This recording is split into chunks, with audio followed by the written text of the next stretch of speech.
طالبانو علامه بدرالدین العینی په عمدة القاری کې یوه خبر کوي کله کله طالبانو دا محبت چې ده دا چې را پیدا کیږي کله کله طالبانو محبت د صورت نه را پیدا کیږي او کله کله د هغه چې ده محبت طالبانو کله کله د فضل او د جمال نه را پیدا کیږي او کله کله د احسان او له چا نه دفع د ضرر نه پیدا کیږي ښه ورباندې ځان پوه کوي دا د راتلونکي بل باب کې بیا پیدا کوي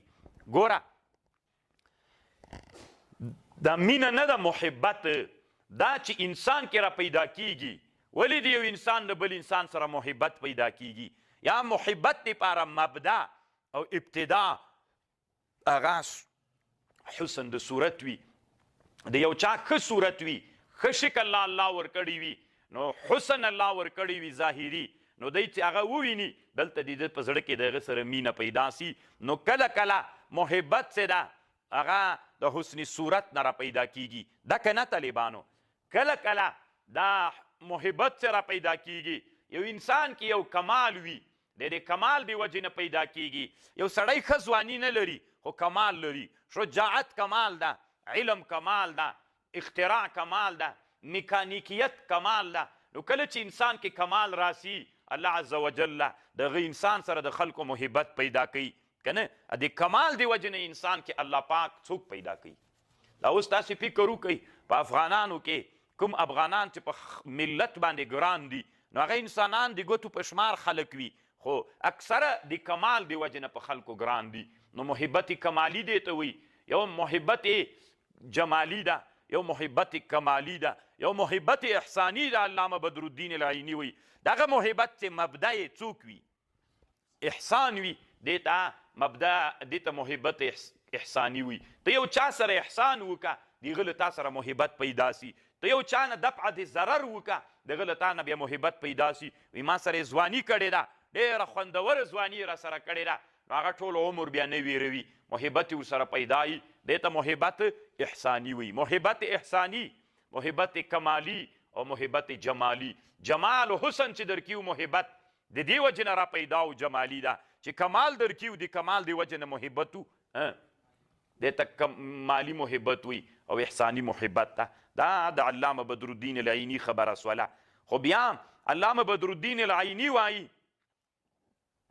چې دا محبتونه دوه قسمه دي یو کمالی محبت ده او یو دغه محبت احسانی کمالی محبت او دا احسانی محبت د دوی دواړو په مابین کې فرق دا ده دا محبت چې ده احسانی محبت دا طالبانو تغییریږي په دې کې تغییر راځي کله چې د چا له چا سره احسان ډیریږي هغومره محبت ډیریږي څومره چې د چا له چا سره احسان کمیږي هغومره څوک کیږي محبت کمیږي نو محبت احسانی چې ده دا تغییریږي او دې کې تبدیل راځي او دا هم د تغییر والا ده او محبت کمالی چې ده او دا هغه چې ده محبت احسانی دا د عوامو محبت ده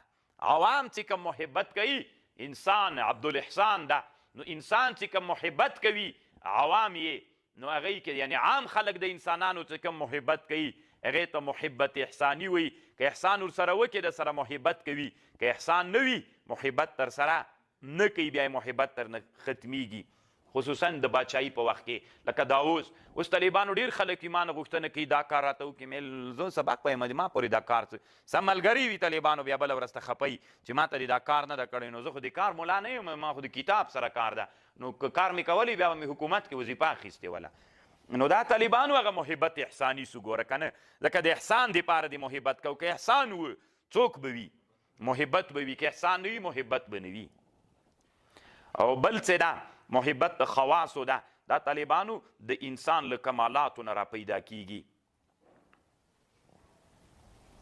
دا محبت څه ده دا محبت طالبانو د کمال نه پیدا کیږي کله چې انسان کې کمال موجود وي نو هغه کمال د وجې نه دا محبت تغییریږي نه چې لکه احسان غوندې تلونکی راتلونکی کمیدل و ډېرېدل محبت کمالي چې کله انسان کې الله عز وجل یو کمال پیدا کړی وي او دا محبت په سړي کې را پیدا کیږي خلکو دا محبت پیدا سي او دا محبت بیا داسې یو محبت ګرځېږي طالبانو چې کمال مرتبې ته رسي دا محبت بیا تغییر نه پیدا کوي او دې محبت کې الله عز وجل تغییر نه راولي نو دا هغه یو احسانی محبت سو، یو کمالی محبت سو. علامه بدر الدین العینی وی په دغه محبت کې څوک نه راځي، تغییر نه راځي.